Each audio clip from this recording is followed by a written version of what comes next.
صباح الفل عليكم. فيديو النهارده عن السمك الوار. سمك الوار انواع كتير جدا، وسمك الوار ده سمك عادة بيعيش على اعماق عالية وممكن على اعماق واطية، بس هو يعني في منه انواع كتير بتعيش على اعماق عالية جدا وبيعيش دايما قرب الصخر. هي سمكة صخرية، تمام.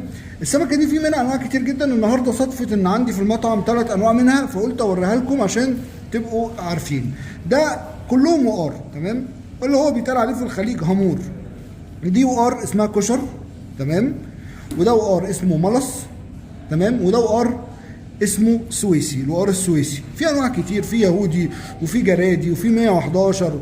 هو كلها هي سمكه من الاسماك المصنفه العاليه جدا، طعمها حلو جدا، قيمه غذائيه عاليه جدا، من السمك الغالي مش من السمك الرخيص، تمام.